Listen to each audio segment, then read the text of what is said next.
Hey everyone, I'm going to make a homemade face cream today. And this is going to be a little longer video than I normally post, and there's going to be some noise. So just bear with me.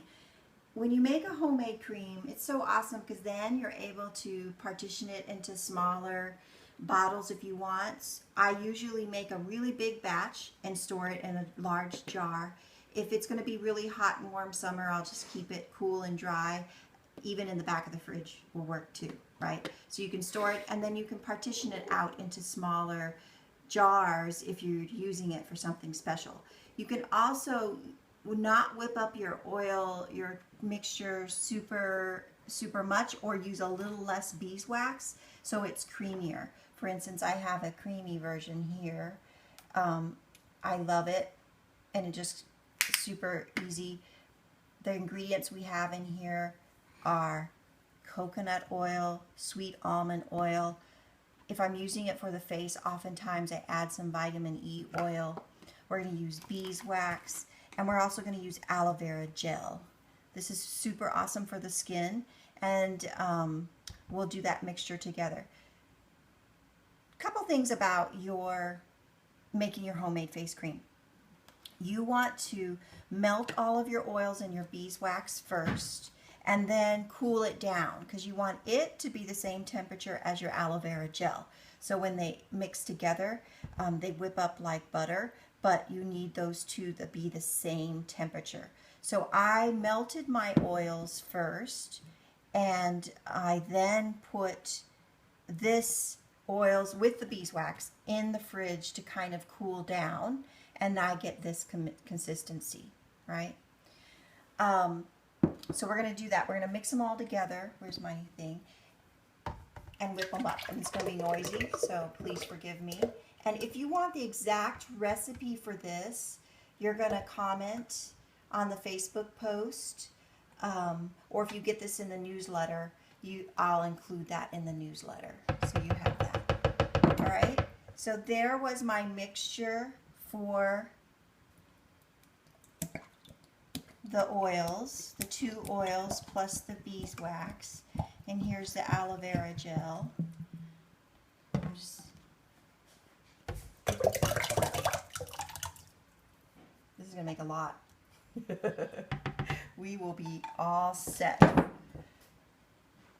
And here's where it's going to get noisy. We may turn off the camera and then add a second clip of it all put together so you don't have to like listen to this the whole time. Oh, one thing. You can use a blender. You can use, I have a Vitamix.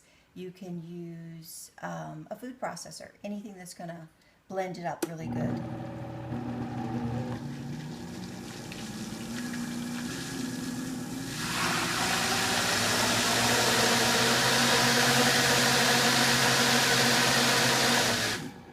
Awesome. I mean, I just want to show you that right now. Look how white it's already gotten.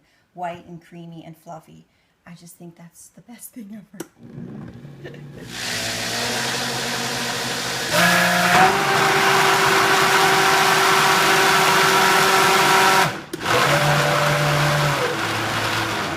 I'm going to mix it up. And if Ava, you want to get closer so that they can see. This is creamier version, right? So I can easily put it in something like this. I'm going to add my essential oils before I do that. Whatever oils I want, whether I'm making a natural sunscreen or a bug spray or a bug cream or something just creamy for the bathroom, for my skin. This is so super, but it's going to get thicker and thicker as I mix it up.